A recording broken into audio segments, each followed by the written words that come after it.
She came back 1 year after she'd been taken." From her mother, over and over again, we heard how she'd been stolen. Then one day Paula walked back home. She had 7 earrings that climbed up the cupped edge of her left ear in a straight line of blue, yellow, and green studs, and a tattoo that snaked around her wrist with the words, "Cannibal's Baby." Paula just walked down the highway and up the dirt path to her house. She walked slowly, looking down, as if she were following a row of stones straight to her home. "No," my mother said. "She was not following stones. That girl just smelled her way home to her mother." Paula went into her room and lay down in her bed that was still covered with a few stuffed animals. Paula never spoke a word about what had happened to her. What we knew was that Paula's mother fed her from a bottle, gave her a milk bottle, actually sat her on her lap and gave her a baby bottle. Paula was 15 then, because I was 14. Her mother also bought her Gerber baby foods and fed her straight into her mouth with a small white plastic spoon from a coffee she bought at the OXO shop at the gas station that was across the highway. "Did you see that? Did you see Paula's tattoo?" my mother said. "Yes. Why?" "You know what that means, right? She belongs. Jesus, Mary, Son and Son of God, and the angels in heaven protect us all." No, I didn't know what that meant. My mother did not want to say, but I found out later.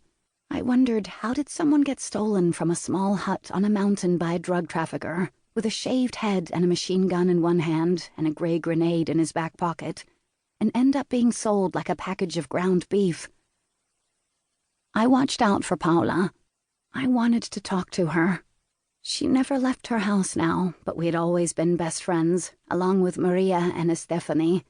I wanted to make her laugh and remember how we used to go to church on Sundays, dressed up like boys, and that my name had been Boy and her name had been Paolo. I wanted to remind her of the times we used to look at the soap opera magazines together, because she loved to look at the pretty clothes the television stars wore. I also wanted to know what had happened. What everyone did know was that she had always been the prettiest girl in these parts of Guerrero.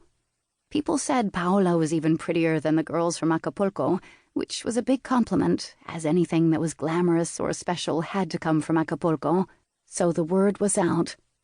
Paola's mother dressed her in dresses stuffed with rags to make her look fat, but everyone knew that less than 1 hour from the port of Acapulco, there was a girl living on a small property with her mother and 3 chickens, who was more beautiful than Jennifer Lopez. It was just a matter of time. Even though Paola's mother thought up the idea of hiding girls in holes in the ground, which we all did, she was not able to save her own daughter. 1 year before Paola was stolen, there had been a warning. It was early in the morning when it happened. Paola's mother, Concha, was feeding old tortillas to her 3 chickens when she heard the sound of an engine down the road. Paola was still in bed, fast asleep.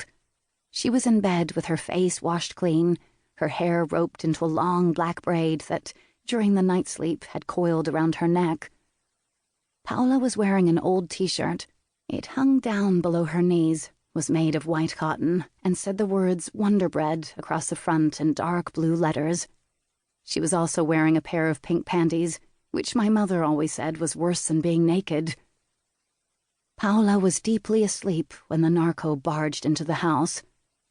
Concha said she'd been feeding the chickens, those 3 good-for-nothing chickens that had never laid an egg in all their lives, when she saw the tan-colored BMW coming up the narrow dirt path.